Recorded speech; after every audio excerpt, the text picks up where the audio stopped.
"You're quite the little exhibit, aren't you?" That's what Sarah said to me right after dessert, as if I were a painting hanging in one of her curated hallways.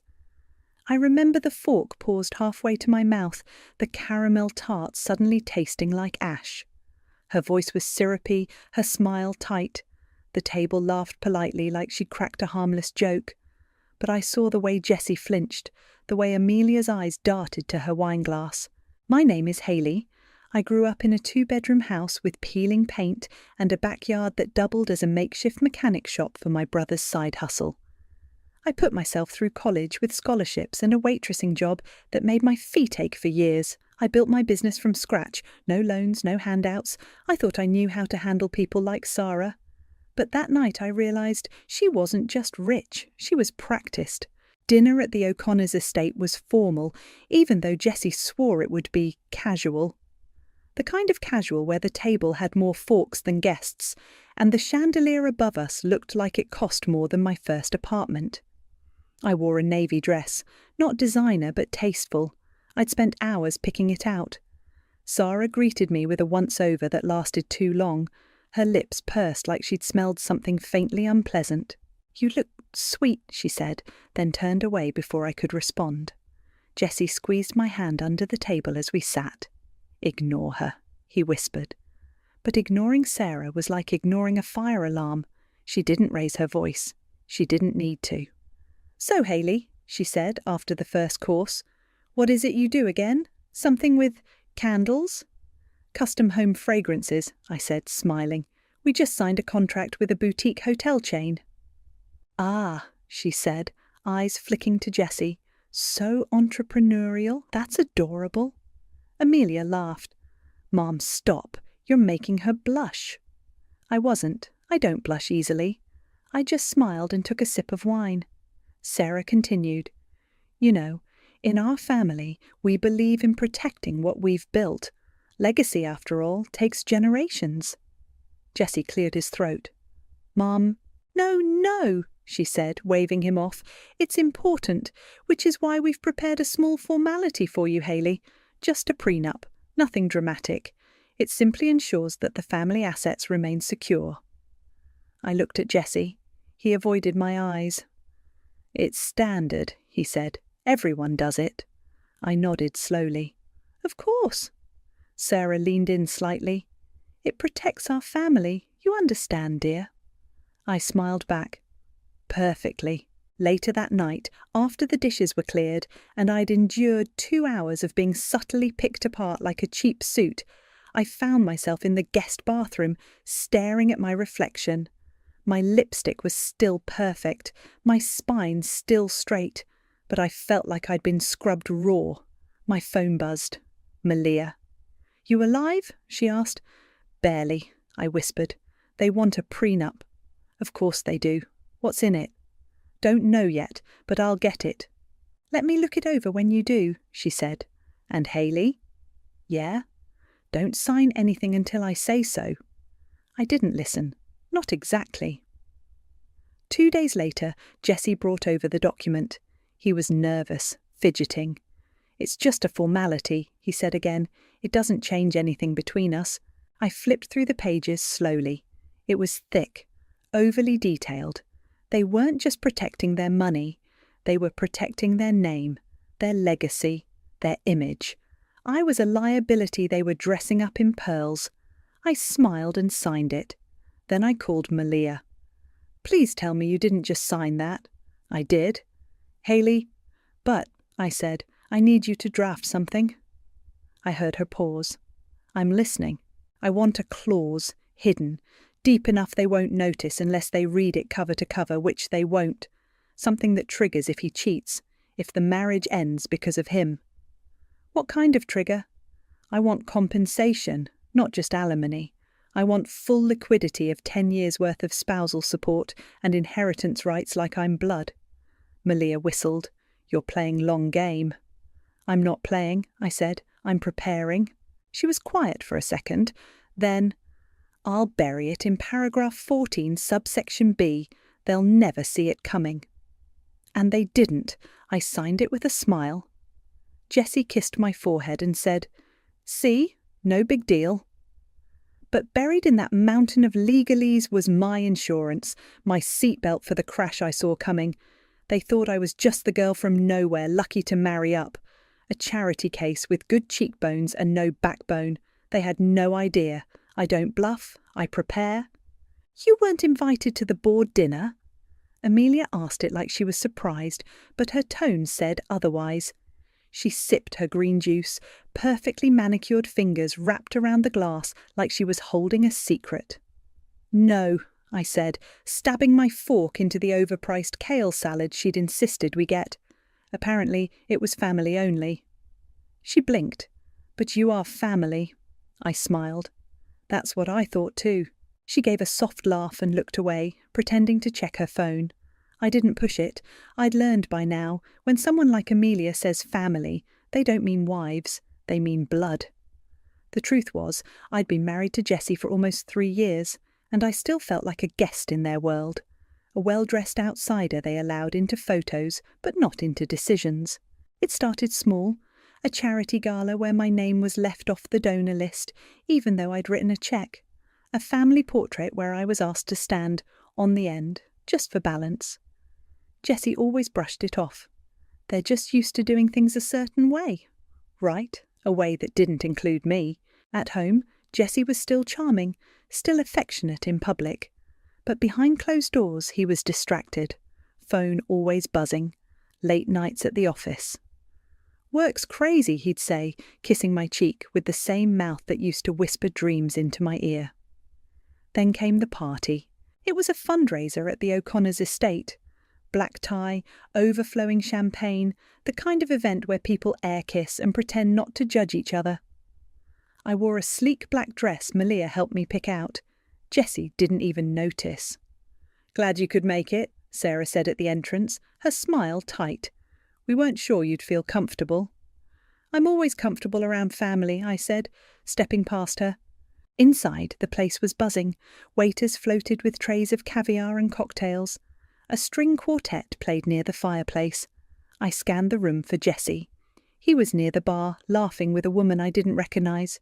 She was tall, stunning, with a body that said Pilates and a dress that said, I know I'm being watched. Her hand lingered too long on his arm. I walked up casually. Hey, I said, slipping my hand into Jessie's. He jumped slightly. Hayley, you look great. The woman turned to me, smiling like we were old friends. You must be the wife, she said. And you are? Zara, she said. I work with Jessie. We've been pulling some late nights together. He's brilliant. I smiled. He is, and punctual too. Always comes home right after work. Jessie coughed. Zara, this is Hayley. I figured, she said, her eyes glinting. You have that classic look. Very elegant. Thanks, I said. And you have something in your... She leaned in, confused. I reached into her hair and plucked out a tiny piece of lint. There. Got it. Her smile faltered. I stayed by Jessie's side the rest of the night. Zara drifted off eventually, but not before brushing past me in the hallway. You're lucky, she said, low enough that only I could hear. Men like Jessie don't come around twice. I tilted my head. No, they usually just circle back to the same mistakes. She raised a brow, then walked away. Later, in the powder room, I opened my clutch to reapply lipstick and found a bracelet nestled inside. Gold, delicate, unmistakably expensive. I stared at it for a moment. Zara's bracelet. I walked out calmly and found her near the terrace.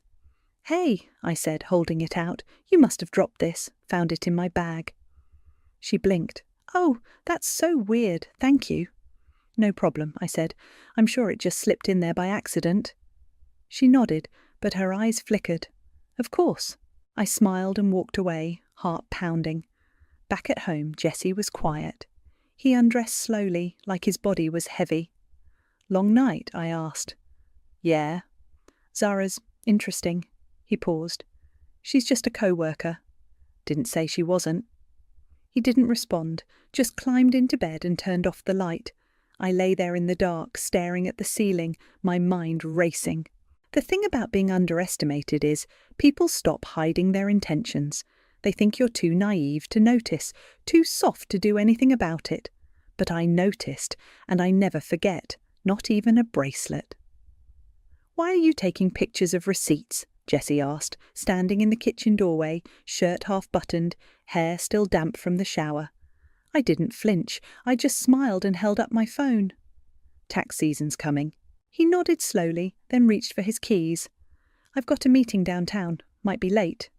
"You were late yesterday." "Yeah, it's that time of year." I walked over and adjusted his collar like I used to do when we were dating. "Tell Zara I said hi." He froze for half a second. "What?" "You said you were meeting with her today, right?" "No, I didn't." I stepped back. "Oh, must have misunderstood." He left without another word. The second the door clicked shut, I grabbed my other phone, the one he didn't know about, and opened the app. GPS tracking showed his car headed toward Midtown, not downtown. I took a screenshot and saved it. I'd been collecting for weeks. Receipts, calendar inconsistencies, photos of him and Zara leaving the office together. A video clip from a friend who worked at the same building. Jesse with his hand on Zara's back as they walked into a hotel lobby at 11:47 p.m. I wasn't angry. I was documenting. At brunch that weekend, Amelia stirred her mimosa like it had personally offended her. "You've been quiet lately." "Just tired." She gave me a look. "You should be careful with that. Jessie doesn't like when people get suspicious." "Suspicious?" I asked, raising an eyebrow. She leaned in.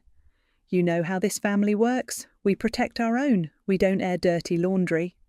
"I'm not airing anything." "Good, because dragging Jessie down with your paranoia, it's not very elegant." I smiled. "Neither is cheating." Her face hardened. "You don't have proof."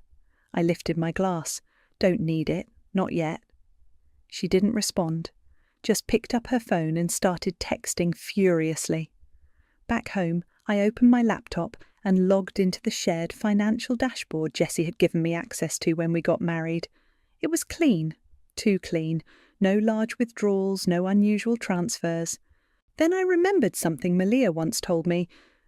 If someone's hiding money, they're not doing it in plain sight. They're building walls around it. I called her. "Hey," she answered, "you sound like you're about to ask me to do something illegal." "Not illegal, just thorough." She laughed. "What are we looking for?" "Trusts, shell accounts, anything that doesn't have my name on it." "Got it. Give me a day." The next afternoon, she called back, voice clipped. "Found something." "Tell me." "He set up a trust 6 months ago. Your name's nowhere near it." I swallowed. "How much?" "High 6 figures, possibly more. He's been moving small amounts regularly. It's smart, quiet, but it's definitely a stash." "Does his family know?" "Doubt it. This looks personal." I stared out the window, watching Jessie's car pull into the driveway. "I need that in writing," I said. "Already sent it to your secure email." I hung up and walked to the kitchen just in time to see Jessie walk in. "Hey," he said, dropping his keys on the counter. "You okay?" "Fine." He kissed my cheek. "You sure? You've been acting weird." I smiled. "Just tired. You know how it is." He nodded and pulled out his phone, typing something quickly. I leaned on the counter. "So, Zara got promoted." He looked up. "What?" "She's now listed as a senior advisor. That's a big jump." He blinked. "Oh, yeah, she's good at what she does." "Did you recommend her?" He hesitated. I might have put in a word. I nodded. "Of course." He looked at me for a second longer, then walked into the living room. I followed, sat on the armrest beside him. "You know, I used to think we were a team." "We are." "No, we're not." He looked up, confused. "What's that supposed to mean?" "You've been lying, Jessie, about a lot of things." He stood up. "I don't know what you're talking about." "Then you won't mind if I ask Malia to go over our finances again?" His jaw clenched. "Why would you do that?" I stood too, facing him. "Because I'm not stupid, and I'm not scared." He stared at me, then laughed bitterly. "You're paranoid." "Maybe, but paranoid people survive." He grabbed his jacket. "I'm going out." "Of course you are." He slammed the door behind him. I sat back down, pulled out my phone and opened the folder labelled Just in Case. Dozens of screenshots, emails, photos, transcripts, proof. I wasn't ready to use it. Not yet. But I would be. Brunch was at the country club. Of course it was. The table was set for 6, but only 5 of us were there. Me, Jessie, Sarah, Amelia and Zara. Yes, Zara. She sat next to Jessie like she belonged there, like she'd always belonged there. Not across from him, not across from me. "Hayley," Sarah said, her voice coated in that familiar brand of poison sweet. "You look rested." "Thanks," I said. "I slept great." "I'm surprised you came," Amelia added, stirring her coffee. "We assumed you'd be busy." I made time. Jessie cleared his throat. "We should just get to it." I turned to him. "Get to what?" He glanced at his mother, then at Zara, who gave him a small supportive smile. My stomach didn't twist, my hands didn't shake, I already knew. "I've filed for divorce," Jessie said. The words landed like a dull thud. Everyone looked at me, waiting for a scene. I blinked once. "Over eggs?" Sarah set down her fork. "This protects our family. You understand, dear?" Jessie nodded. "It's just a formality." I reached into my handbag and pulled out a manila folder. "Then I assume you've reviewed the prenup?" Zara tilted her head. "What prenup?" Sarah's smile faltered. "What are you talking about?" I opened the folder and slid a set of documents across the table. "This is a copy of the agreement I signed, paragraph 14, subsection B. You should read it." Jessie picked it up, flipping through the pages like he was seeing them for the first time. Because he was. Zara leaned over his shoulder. "What is this?" Malia walked in right on cue, heels clicking against the marble floor. She wore a power suit and a look that could kill. "Sorry I'm late," she said. "Traffic." Sarah's face turned to stone. "Who is this?" "My attorney," I said, "and best friend." Malia sat next to me, pulled out her own copy of the prenup and laid it flat on the table. "As per clause 14b, she began, "if the marriage dissolves due to infidelity on Jessie's part, Hayley is entitled to full liquidity compensation equivalent to 10 years of spousal support plus inheritance rights equal to a direct blood heir." Silence. Zara's face drained of colour. "Wait, what?" Jessie dropped the papers. "This wasn't in the version I saw." Malia smiled. "That's because you didn't read it. Your lawyer didn't either, but it's notarized, signed, and legally binding." Sarah's voice turned sharp. "This is absurd. We'll fight it." "You're welcome to," Malia said. "But we've already filed a motion with the court. You'll lose." Amelia looked at me like I'd just set the table on fire.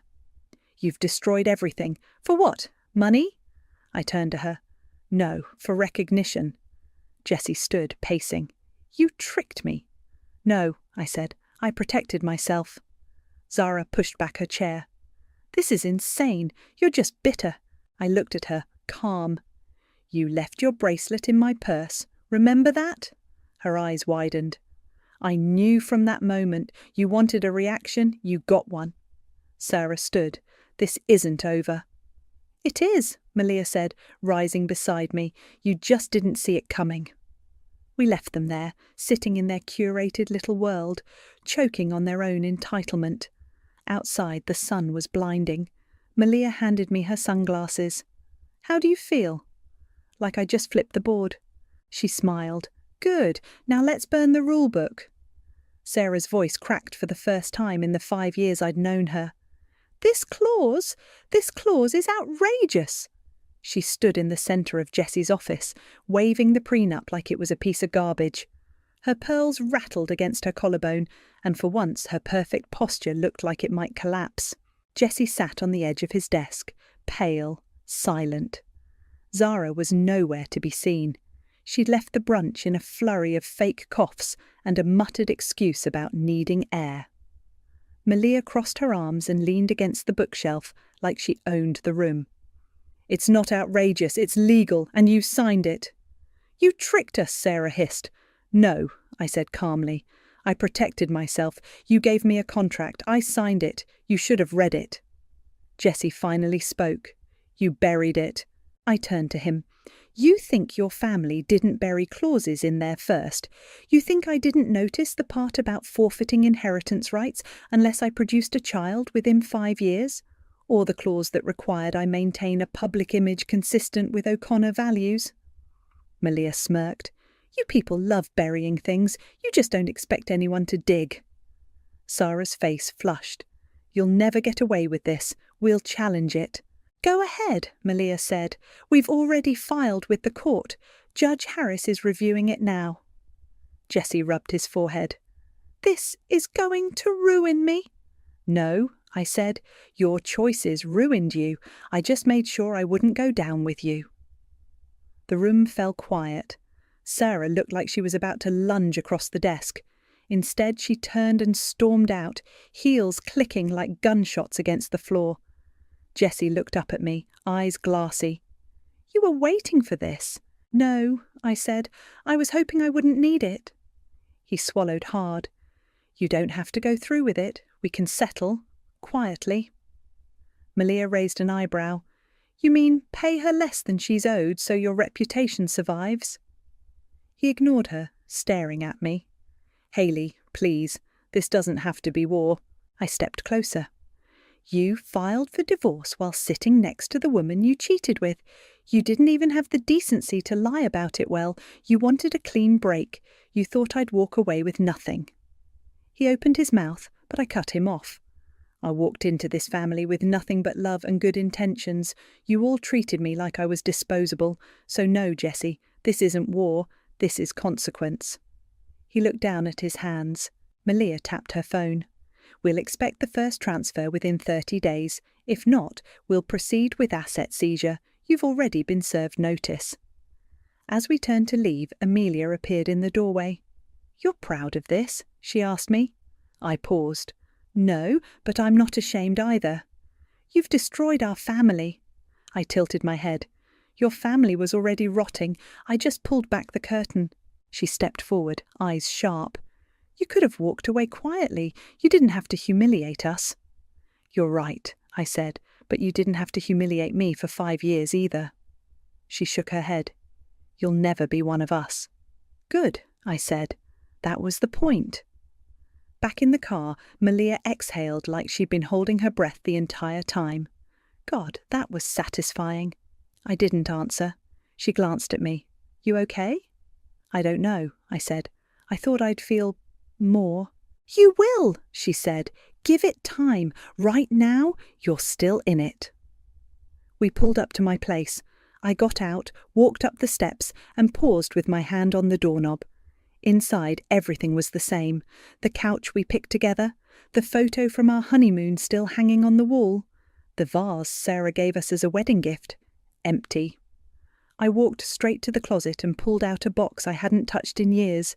Letters from my mum, old photos, the necklace Travis gave me the day I graduated.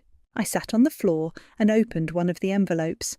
My mum's handwriting was shaky, but warm. You don't owe anyone your silence, Hayley. If they try to make you small, remember who raised you. I smiled, tears finally coming. Then my phone buzzed. A text from Amelia. I hope it was worth it. None of us will recover from this. I stared at it for a long time. Then I typed back. I didn't want revenge. I wanted respect. You gave me neither, so I took both.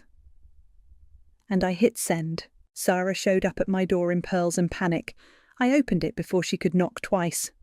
We need to talk, she said, stepping inside like she still owned the air in every room. I didn't offer her a seat. She looked around, nose wrinkling slightly. You're really staying here? It's my home. She turned to face me. This can't go public. The clause, the payout, the divorce, none of it. It'll ruin everything. I leaned against the doorframe. You mean it'll ruin your name? She crossed her arms. We're willing to offer a settlement, quiet, generous. I already have a settlement, court approved. Her jaw clenched. You don't understand what you're doing. No, Sarah, you don't understand who you married your son to. She opened her mouth, but I cut her off. I'm not going to be your family's dirty little secret. I'm not going to disappear just because you're uncomfortable." "You'll regret this," she said quietly. I already regretted staying silent for 5 years. She stared at me for a long moment, then turned on her heel and left without another word. The next day, Jesse called. "I'm sorry," he said, voice low. "I didn't think it would get this far." "You didn't think I'd fight back?" He sighed. "Zara's gone. She took a leave. HR's involved now." "Not my problem. I'm trying to fix this." "You're trying to save face." He didn't deny it. "I'll do interviews," he said. "Say it was mutual, that we grew apart." "You'll say nothing," I said. "You'll stick to the court-approved script and pay what you owe." Silence. "You really hate me, don't you?" "No," I said. "I just finally see you." That week the motions went public. The prenup clause made headlines in legal circles. A few journalists reached out. I ignored the first 3. The 4th one got a reply. She was young, sharp, and smelled blood in the water. "I'm not looking to trash anyone," I told her over coffee, "but I think women should know how to protect themselves." She nodded, recorder already running. "Can I ask why you stayed so long?" I smiled. "Because I wanted to believe love could outlast power. I was wrong." The article dropped 2 days later. It didn't name names, but everyone knew. The O'Connors were suddenly very quiet. That night, Travis called. "I saw the piece." "Yeah?" "You sounded like Mum." I laughed. "That's a compliment." He paused. "You done now?" "What do you mean?" "You've won, Hales. Know when to walk away." I looked out the window. The O'Connors' world was unravelling. Creditors were circling. Zara's ethics complaint was under review. Jesse's company shares dropped after the board heard about the trust fund he tried to hide, and yet I didn't feel done. "I don't know," I said. "Be careful," he said. "Revenge burns clean, but it still leaves smoke." I nodded, even though he couldn't see me. The next morning, I got a call from a private number. I let it go to voicemail. It was Amelia. "I hope you're happy. Dad's health is slipping, and Mum's barely holding it together. You've turned this into a circus. If you ever cared about this family, you'll stop now." I deleted it. Then I sent another anonymous tip to the journalist about the shell companies, the offshore accounts, the way Sarah funneled money through charities to avoid taxes. I didn't need to burn the house down. I just needed to show the matches were always in their hands. The fallout came fast after that. A quiet audit turned into a full investigation. Invitations to galas stopped arriving. Their name, once whispered with reverence, now came with side eyes and questions. I stayed silent. Until I didn't. Malia and I launched our firm that month, Quinn and Hunter Legal Trusts. We specialised in protective clauses for women entering high-value marriages. Our first client was a woman who looked a lot like me 5 years ago, nervous, in love, unsure. I handed her a pen. "You don't need to expect betrayal, just prepare for it." She signed with steady hands, and I finally exhaled. Jessie tried to sell the lake house in secret. I found out on a Tuesday. Malia called while I was slicing strawberries in my kitchen. "He's moving assets," she said. "Fast. The lake house is already in escrow." I set the knife down. "That house is covered under the freeze order." "Not if he claims it was a personal liquidation before the clause was enforced. He's trying to skip around the timeline." I wiped my hands on a dish towel. "Then we go to court." "Already filed the injunction." 3 days later, we were back in the same courtroom where the prenup had been validated. Jessie sat with a new lawyer, someone younger, slicker, desperate. He didn't look at me once. The judge flipped through the documents, glasses perched low on his nose. "You attempted to transfer this property knowing full well it was under legal review," he said to Jessie. "You're either careless or arrogant, possibly both." Jessie's lawyer stood. "Your Honour, my client was unaware." "Sit down," the judge said, not even looking up. He turned to me. "Mrs. O'Connor?" "Just Hayley," I said. He nodded. "Hayley, the clause stands. The property is yours as part of the settlement. Any further attempts to liquidate assets will be considered contempt." I nodded once. Understood. Jesse finally looked at me as I walked out of the courtroom. His face was blank, but his eyes were glassy. He mouthed something. I didn't stop to read it. That weekend, the O'Connors hosted their annual gala, or tried to. I wasn't invited, obviously, but I knew the time, the place, the dress code. I also knew the creditors had been waiting for the right moment to strike. I didn't go to watch the wreckage. I didn't need to. Instead, I sat with Malia in our new office, sipping wine while our phones buzzed with updates. Creditors served them mid-toast, she said, scrolling. Zara almost fainted. I raised my glass. Cheers. Zara's name popped up next on my screen, a forwarded article from a business blog. Senior Advisor Zara Hill under investigation for workplace misconduct. Malia clicked it open. Looks like someone found the HR complaints. She'll land on her feet, I said. People like her always do, but not in this town. The next day, I announced our firm's official launch on social media. The post was simple. Quinn and Hunter Legal Trusts, built by women, for women, because protection isn't paranoia, it's power. It went viral within hours. I didn't check the comments, I didn't need validation, but I did get a message from Amelia. I hope it was worth it. None of us will recover from this. I stared at the screen for a while, then I typed, "You were never supposed to." I didn't send it. Instead, I powered off my phone and walked outside. The evening air was cool, the sky streaked with orange and pink. I thought about the girl I used to be, the one who walked into that estate with hope in her heart and a ring on her finger. She was gone. But the woman who replaced her? She didn't beg. She didn't break. She built. The tyres crunched over gravel as I pulled into the driveway of the house I grew up in. The paint was faded, the porch sagged a little, and the wind chimes still clinked like they had something to say. Travis was already outside, leaning against the railing with a beer in one hand and a smirk on his face. "You're late," he said. "I'm not," I replied, stepping out of the car. "You're just early." He handed me a beer. "You look different." "Is that your way of saying I look tired?" "No, it's my way of saying you look like someone who just torched a dynasty." I laughed and clinked my bottle against his. "Cheers to that." We sat on the porch, watching the sun dip low behind the trees. It smelled like cut grass and dust. I hadn't realised how much I missed it. "So," he said after a long silence, "was it worth it?" I didn't answer right away. Instead, I took a sip and looked out at the field where we used to play tag until our legs gave out. "I didn't get peace," I said, "but I got power, and I think I needed that more." He nodded. "You always wanted to prove them wrong." "They made it easy." We sat in silence again, the kind that only exists between people who've known each other their whole lives. "I'm turning this place into something," I said finally. He looked over. "What do you mean?" "A shelter for women, the kind who get talked over, pushed out, told to stay quiet. I've got the funding, just need permits and a contractor who won't ghost me." He whistled. "That's big."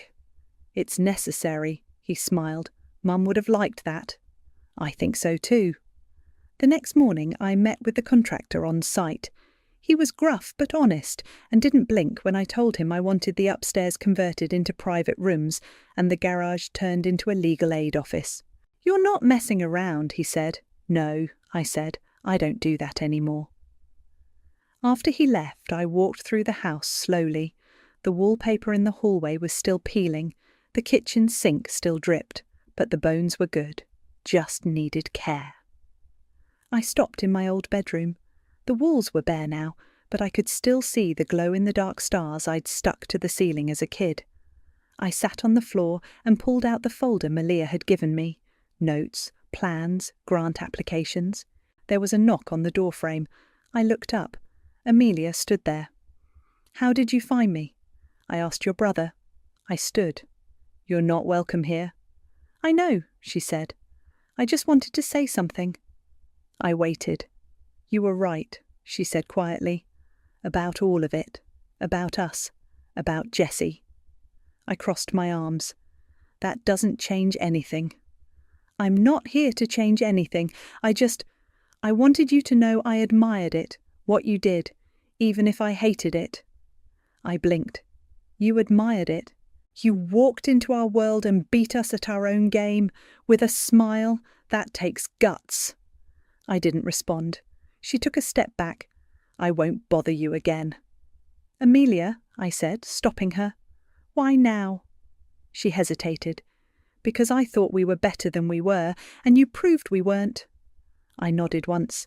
Take care of yourself. You too. She left without another word. Later that afternoon, I stood in front of the house again, clipboard in hand, watching as the first crew truck pulled up. A young woman stepped out of the passenger side. She looked nervous, maybe 22, holding a hard hat too big for her head. You the owner? She asked. I am. She smiled. It's cool what you're doing here. Thanks, I said. You're part of the crew. Intern, first project. I handed her the clipboard. Then let's get to work. As the team began unloading tools and supplies, I stepped back and looked at the house one more time. They told me revenge was petty. But no, revenge was precise. And now I build from the ashes.